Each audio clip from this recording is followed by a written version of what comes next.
Hello everyone, study with us में आपका एक बार फिर से स्वागत है। और आज हम इस वीडियो में मौर्य साम्राज्य के बारे में जानेंगे और जितने भी इम्पॉर्टेंट फैक्ट्स हो सकते हैं वो सभी के सभी हम इस वीडियो में डिस्कस करेंगे। ये वीडियो जो है सुपर इम्पॉर्टेंट है अगर आप लोग तैयारी कर रहे हैं यूपी ट्रिपल एस सी पेट एग्ज़ाम की। ठीक है, तो हर एक टॉपिक पर जो है वीडियोज़ आपको मिल जाएगी। आप हमारी प्लेलिस्ट पे जा सकते हैं, यूपी पेट एग्ज़ाम के नाम से हमारी प्लेलिस्ट है, लिंक मैं डिस्क्रिप्शन में दे दूंगा, जहां पर क्लिक करके आप हमारी पहले की भी सभी वीडियोस को देख सकते हैं। ये वीडियो पसंद आए तो लाइक करें और चैनल को सब्सक्राइब नहीं किया तो ज़रूर कर लें। तो चलिए शुरू करते हैं। मौर्य साम्राज्य, ठीक है, मौर्य साम्राज्य के सबसे पहले हम ऐतिहासिक स्रोतों की चर्चा करेंगे।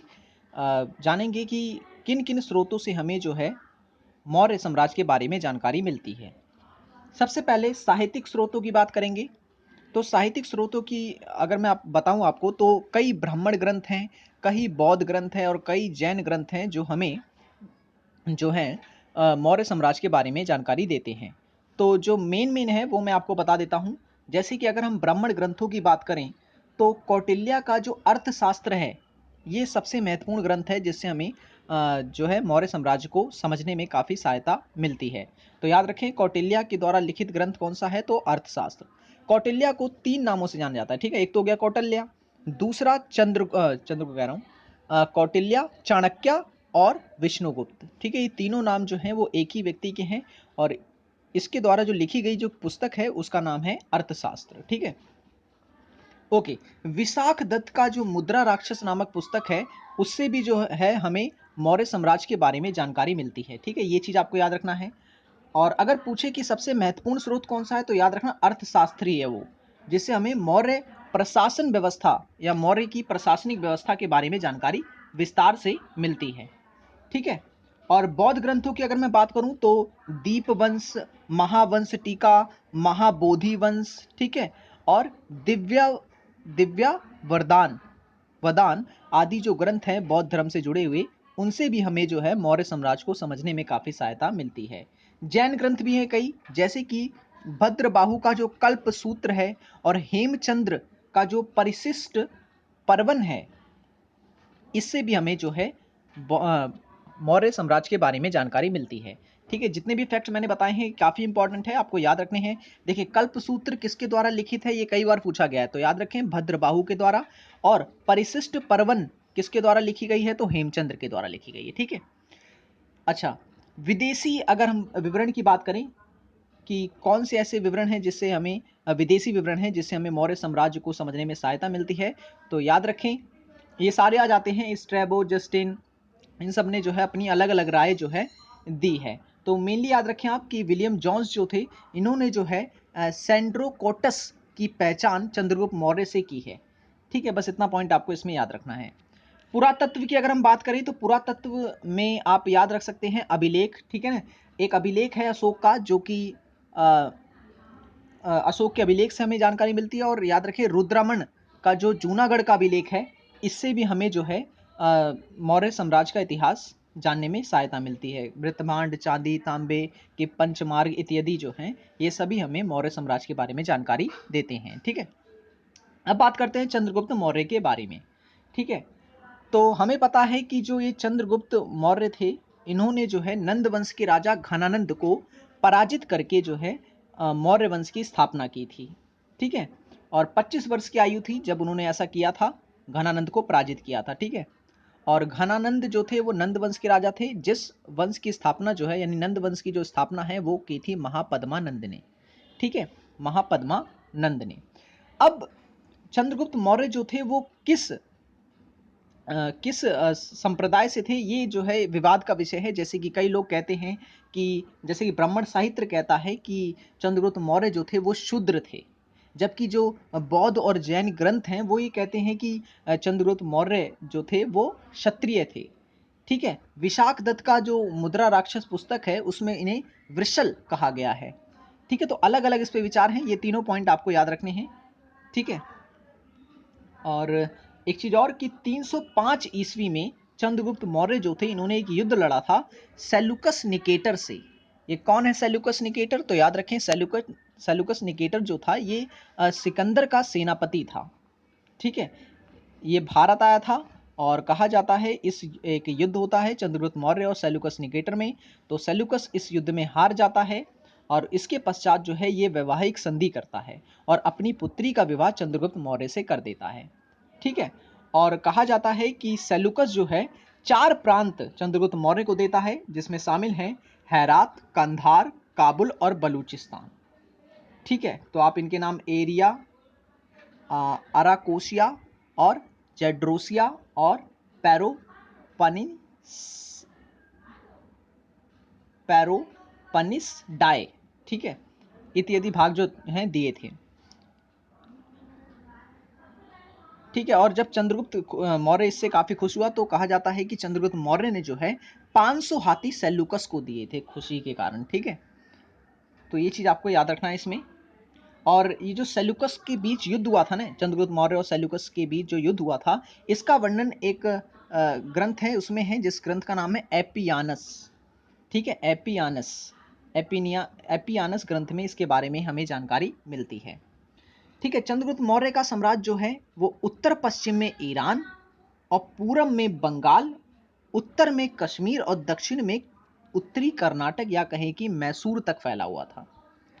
ठीक है। मैसूर तक फैला हुआ था। ओके। चंद्रगुप्त मौर्य की दक्षिण भारत की विजय के विषय में हमें जानकारी जो है वो तमिल ग्रंथ से मिलती है। कौन से हैं वो तमिल ग्रंथ? तो याद रखना है अहनानूर और मुरनानूर। ठीक है। इनसे हमें जो है जानकारी मिलती है। और बंगाल पर चंद्रगुप्त मौर्य की जो विजय हुई थी उसके बारे में हमें जानकारी जो है महास्थान अभिलेख से प्राप्त होती है। और कहा जाता है चंद्रगुप्त मौर्य जो थे उन्होंने जैन मुनि भद्रबाहु से जो है जैन धर्म की दीक्षा ली थी। ठीक है ना। याद रखना काफी इंपॉर्टेंट है कि जो चंद्रगुप्त मौर्य थे वो किस धर्म के अनुयायी थे, तो वो जैन धर्म के अनुयायी थे। ठीक है। किससे दीक्षा ली थी? तो भद्रबाहु से दीक्षा ली थी। और श्रवण बेलगोला में जो है 298 ईसा पूर्व में उपवास के दौरान उनकी मृत्यु हो गई थी। ठीक है। उपवास के दौरान उनकी मृत्यु हो गई थी। और कई अलग अलग विचार भी दिए गए हैं, जैसे कि जैन लेखों के अनुसार जो है कहा जाता है कि चंद्रगुप्त मौर्य के शासनकाल में जो है भीषण अकाल पड़ा था। ठीक है। लगभग 15 साल अकाल पड़ा था और इस अकाल के कारण जो है मृत्यु हुई थी। तो अलग अलग विचार हैं। अब चंद्रगुप्त मौर्य की जब मृत्यु होती है तब उनके जो पुत्र होते हैं बिंदुसार जो है बिंदुसार गद्दी पर बैठते हैं, सिंहासन पर बैठते हैं। 298 ईसा पूर्व से लेकर 272 ईसा पूर्व तक जो है उनका शासन रहता है। अब जो बिंदुसार हैं इन्हें कई उपाधियां दी गई थी, जैसे कि इन्हें अमित्रोचेट्टस भी कहा जाता है। ठीक है। अमित्रोचेट्टस, या फिर हिंदी में या संस्कृत में इसका रूपांतरण जो होगा वो होगा आमित्र घात। ठीक है। आमित्र घात। और वायु पुराण जो है इसमें इन्हें मद्रसार कहा गया है। मद्रसार कहा गया है। और जैन ग्रंथों में इन्हें सिंहसैन कहा गया है। ठीक है। सिंहसैन कहा गया है। बिंबिसार के समय में भी जो है पश्चिमी यूनानी राज्यों के साथ मैत्रीपूर्ण संबंध कायम किए थे। ठीक है। और डाइमेकस तथा डायोनीसस 2 विदेशी राजदूत उनके दरबार में आए थे। ये काफी इंपॉर्टेंट है। आपसे पूछा जा सकता है कि बिंदुसार के दरबार में कौन से 2 यूनानी या विदेशी राजदूत आए थे या यूनानी राजदूत आए थे? तो डाइमेकस और डायोनिसस। ठीक है। और स्ट्रैबो के अनुसार सीरिया शासक एंटियोकस ने डाइमेकस नामक अपना एक राजदूत बिंदुसार के दरबार में भेजा था। तो डाइमेकस को किसने भेजा था? एंटियोकस ने। ठीक है। ओके। अब इसमें जो मेन पॉइंट है वो आपको याद रखना है। हाँ, कहा जाता है कि बिंदुसार जो था वो काफ़ी मदिरापान किया करता था। इस कारण जो है उसने अपने एक मित्र था उसका जिसका नाम था एंटियोकस। ठीक है। ये वही राजदूत है जिससे मित्रता हो जाती है बिंदुसार की।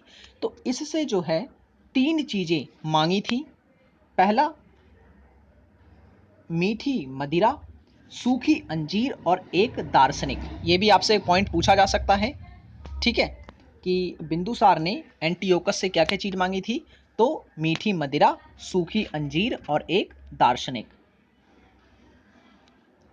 ठीक है, तो ये पॉइंट्स आपको याद रखने हैं। और बिंदुसार ने, कहा जाता है दिव्य वदान एक ग्रंथ है, उसके अनुसार बिंदुसार के समय में जो है तक्षशिला जो कि एक प्रांत था में विद्रोह हुआ था, और उस विद्रोह को दबाने के लिए पहली बार में जो है अशोक को भेजा था बिंदुसार ने कि वो जाए उस विद्रोह को दबाए। तब दूसरी बार जो है जाता है उस विद्रोह को दबाने के लिए सुशीम। ठीक है, सुशीम और ये अशोक दोनों ही भाई हैं। ठीक है, और पुत्र किसके हैं तो याद रखें बिंदुसार के। ठीक है, और जो बिंदुसार था वो आजीवक संप्रदाय का अनुयायी था, ये भी इंपॉर्टेंट पॉइंट है। बिंदुसार आजीवक संप्रदाय का अनुयायी था। अब इसके पश्चात अशोक जो है सिंहासन पर आता है और 273 ईसा पूर्व से 232 ईसा पूर्व तक इसका शासन चलता है। ठीक है, और सिंहली अनुश्रुति के अनुसार अशोक ने अपने 99 भाइयों की हत्या करके सिंहासन प्राप्त किया था। काफी इंपॉर्टेंट पॉइंट है। किस अनुश्रुति के अनुसार अगर आपसे पूछे तो याद रखें सिंहली अनुश्रुति के अनुसार जो है अशोक ने 99 भाइयों की हत्या करके जो है अपना सिंहासन जो है प्राप्त किया था। और महाबोधि वंश तथा तारानाथ के अनुसार सत्ता प्राप्ति के लिए हुए गृह युद्ध में अपने भाइयों का वध करके ही अशोक ने साम्राज्य प्राप्त किया था। ठीक है, तो ये चीज याद रखना है। और अशोक का राज्याभिषेक कब हुआ था तो याद रखना 269 में, 269 ईसा पूर्व में जो है 269 ईसा पूर्व में जो है अशोक का राज्याभिषेक हुआ था। ठीक है, और अशोक के बारे में हमें जो ज्यादा जानकारी है वो हमें इन्हीं बौद्ध ग्रंथों से मिलती है, दिव्य वदान और सिंगली अनुश्रुति। ठीक है, ओके। हाँ, अब अशोक जो था उसे कई उपाधियां भी प्राप्त थी, जैसे कि देवनम प्रिय।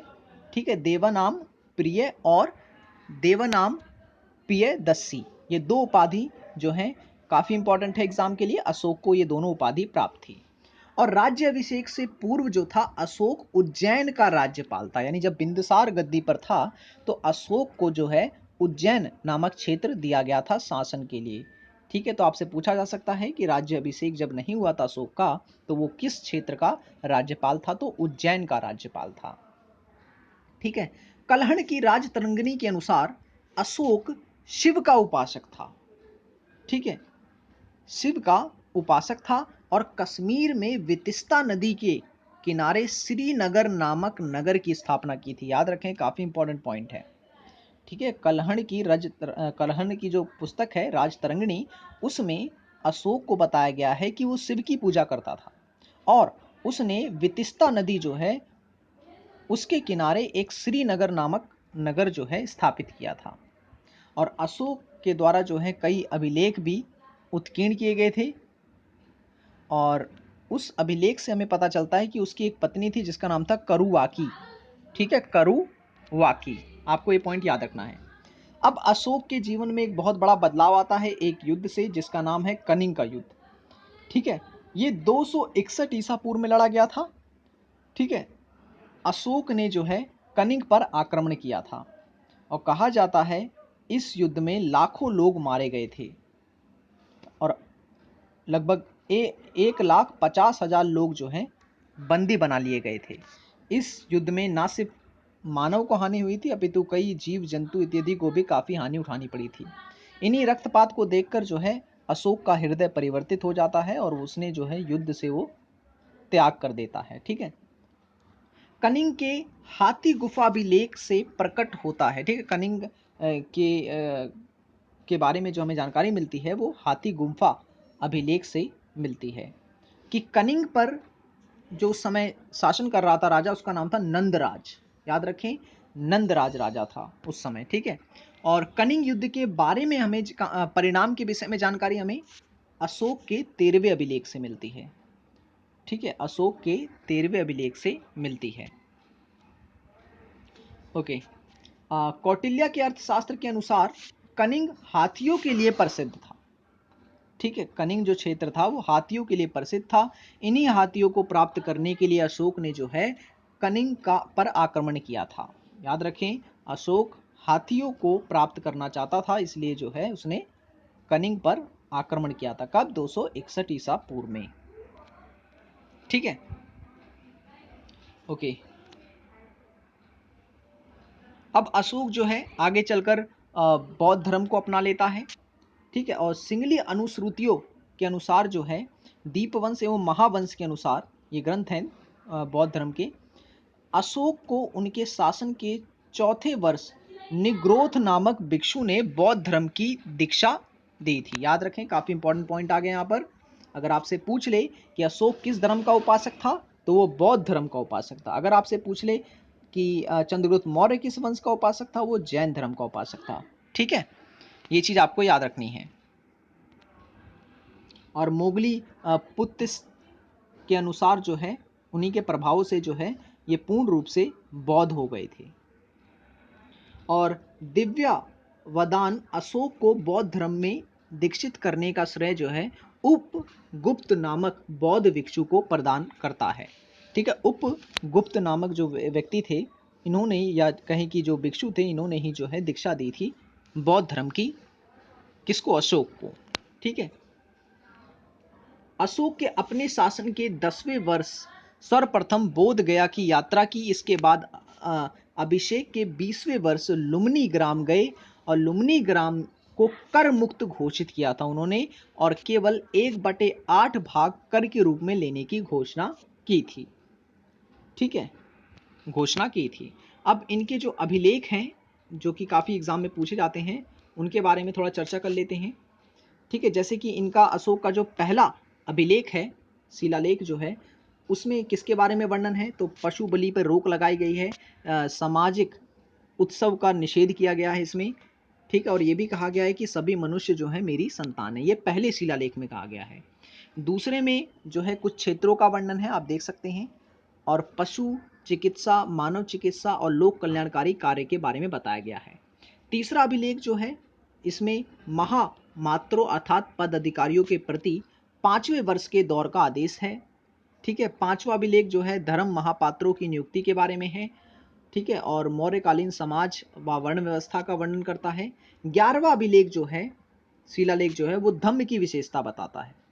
ठीक है, इसी में लिखा है कि बहु ज्ञाने दया दाने सचा सोचवे माधवे साधवे चा। ठीक है, कि अच्छा कर्म करना चाहिए, अच्छा बोलना चाहिए, अच्छा रहना चाहिए, वगैरह वगैरह। ठीक है, और 13वें अभिलेख के बारे में मैंने आपको बता दिया कि इसमें कलिंग युद्ध के बारे में जानकारी मिलती है। ठीक है, तो ये तो था हमारा आज का वीडियो। आई होप कि वीडियो आपको पसंद आया होगा।